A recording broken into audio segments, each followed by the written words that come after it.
The conversion of St John's Church to the community building St John's Place was finished last year. Plans for the renovation and refurbishment began nearly a decade ago after the heating broke. So basically it's a big boiler, and when we turned it on one Christmas, the whole building just filled with smoke. So we said, well, maybe we can replace the boiler, replace the heating. That was going to cost about £45,000, but we only had a congregation of maybe 12, 15 people. So we could have put out an appeal, and I guess we could have got a new boiler, but it still would have been a large empty building, closed most of the week for only 12 or a few people. So what I did instead was say, would the village like to help us save it? Could we make this a shared community and church space? And they agreed. They said, yeah, rather than this building close, let's try and save it. Thanks to funding, including from the National Lottery, the local community raised more than £600,000 to convert the listed building. Key in ensuring the success of the project was the Bemerton St John Church of England aided primary school just across the road. The school use us, now that it's been converted, they use it as an extended classroom. We have a three-way split between school, church and the community. The community can use us for events such as wedding receptions, after-school activities. We have an after-school club that uses us as well. We have various extra activities, yoga, aerobics.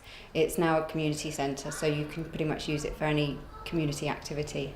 Not everyone has been happy with the conversion.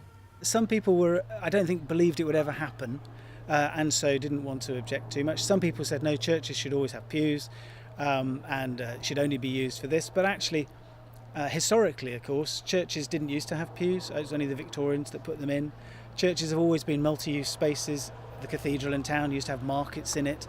They've always been centres of the village community and centres of their communities. So it's actually about putting it back to the proper use. I think it's absolutely beautiful. I think it's very tastefully, it's completely transformed it. It's lovely.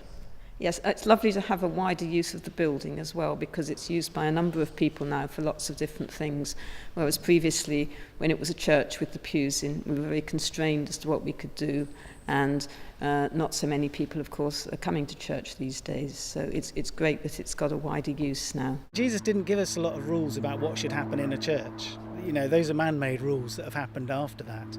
In monasteries and abbots, all those places actually used to run very large, they were social enterprises. They had bread making, flowers, they had mills, they had breweries, all of those things. They were about generating economies and looking after their communities. So I think we should be good news for the whole community. I think we should be here for everybody, whether or not they believe in God. We should be here, we should be serving them. And what this community needs is a building, and we're happy to give it to them. The centre can be widely used for a variety of activities, such as wedding receptions, christenings, christening after parties.